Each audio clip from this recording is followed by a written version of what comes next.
कांग्रेस में पार्टी का राष्ट्रीय अध्यक्ष चुने जाने का सिलसिला शुरू होने के साथ ही राजस्थान में एक बार फिर से सियासी उठापटक या फिर यह भी कहा जा सकता है कि कुर्सी की कवायद भी शुरू हो गई है। यही कवायद अब सूबे में सियासी बवाल का रूप भी अख्तियार कर चुकी है। सिलसिला भले ही कांग्रेस का राष्ट्रीय अध्यक्ष चुने जाने से शुरू हुआ हो, लेकिन उससे अहम बात अब यह बन गई है कि राजस्थान में मुख्यमंत्री का जिम्मा अब किसे सौंपा जाएगा। क्या मुख्यमंत्री अशोक गहलोत ही सीएम बने रहेंगे या फिर किसी और को सीएम की कुर्सी पर काबिज किया जाएगा? इस सवाल का जवाब तो फिलहाल आने वाला वक्त ही तय करेगा, लेकिन इससे अहम सवाल यह भी है कि राष्ट्रीय अध्यक्ष पद के लिए भले ही गांधी परिवार चुनाव नहीं लड़ रहा हो, लेकिन क्या कांग्रेस में गांधी परिवार का ठप्पा नहीं चलेगा? जय हिंद, नमस्कार, मेरा नाम है पवन कुमार। दोस्तों, कांग्रेस के राष्ट्रीय अध्यक्ष को लेकर देश भर की नजरें इसी ओर टिकी हुई है कि कांग्रेस की कमान अब आखिर किसके हाथों में जाने वाली है, और जिस किसी भी शख्स के हाथों में अब कांग्रेस की यह कमान जाने वाली है, क्या सचमुच वही शख्स इस कमान को संभालेगा या फिर इस कमान को कमांड करने वाला भी कोई और होगा? जवाब वक्त ही तय करेगा। लेकिन फिलहाल अब जबकि अध्यक्ष पद पर चुनाव के लिए राज्यसभा में विपक्ष के नेता मल्लिकार्जुन खड़गे, लोकसभा सदस्य शशि थरूर और झारखंड सरकार में पूर्व मंत्री KN त्रिपाठी ने अपना अपना नामांकन पत्र भर दिया है, तो ऐसे में यह तो साफ है कि करीब 2 दशक के बाद पहली बार गांधी परिवार से बाहर का कोई व्यक्ति पार्टी का अध्यक्ष बनेगा। साल 1885 में अपनी स्थापना के बाद वोमेश चंद्र बनर्जी और दादा भाई नौरोजी से लेकर पार्टी अध्यक्ष के रूप में 2001 से लेकर 2017 तक सोनिया गांधी और 2017 से 2019 तक राहुल गांधी, और उसके बाद अंतरिम अध्यक्ष के रूप में सोनिया गांधी तक के पड़ाव पार करती हुई कांग्रेस में अब नया राष्ट्रीय अध्यक्ष चुना जाना है, जिसमें चुनाव के लिए अपना नामांकन दाखिल करने वाले मल्लिकार्जुन खड़गे, शशि थरूर और KN त्रिपाठी में से जो भी कांग्रेस अध्यक्ष बनेगा वह शख्स ऐसा होगा जो कि 2 दशक के बाद कांग्रेस अध्यक्ष का दायित्व संभालेगा। नया अध्यक्ष कौन होगा, इसका फैसला 17 अक्टूबर को मतदान के बाद 19 अक्टूबर को वोटों की गिनती के साथ हो जाएगा।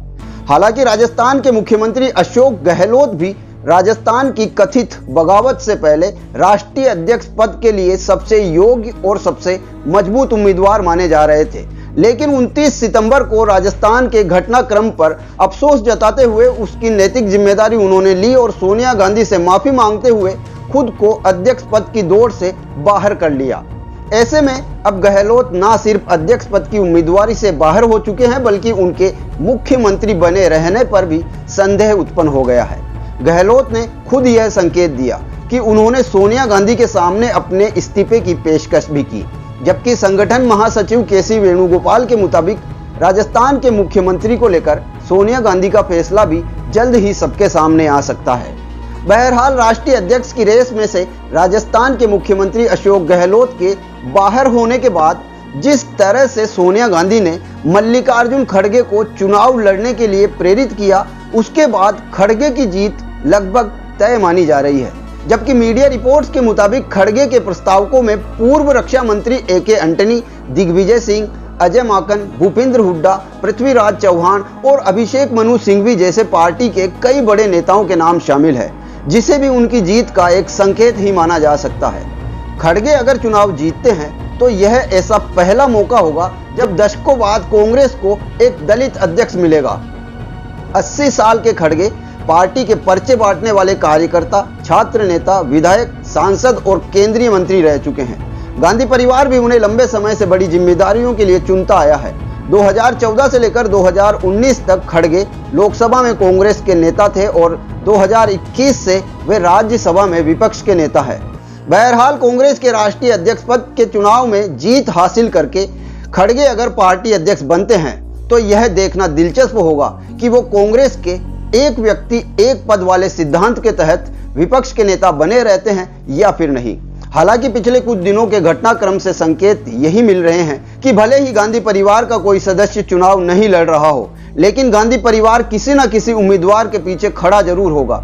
ऐसे में अब जबकि खड़गे को सोनिया गांधी द्वारा चुनाव लड़ने के लिए प्रेरित किया गया है, तो खड़गे को गांधी परिवार का ही प्रतिनिधि माना जा रहा है। ऐसे में सवाल यह भी उठते हैं कि पार्टी का अध्यक्ष अगर गांधी परिवार का प्रतिनिधि ही रहेगा तो फिर आखिर बदलाव क्या होगा? जबकि अहम सवाल यह भी है कि पार्टी का अध्यक्ष बनने वाला क्या खुद अपनी समझ से पार्टी की कमान संभालेगा या फिर किसी और की कमांड पर काम करेगा। आप इस बारे में क्या सोचते हैं, यह कमेंट करके हमें जरूर बताएं। वीडियो पसंद आया है तो लाइक और शेयर जरूर करें। बहुत बहुत धन्यवाद। नमस्कार।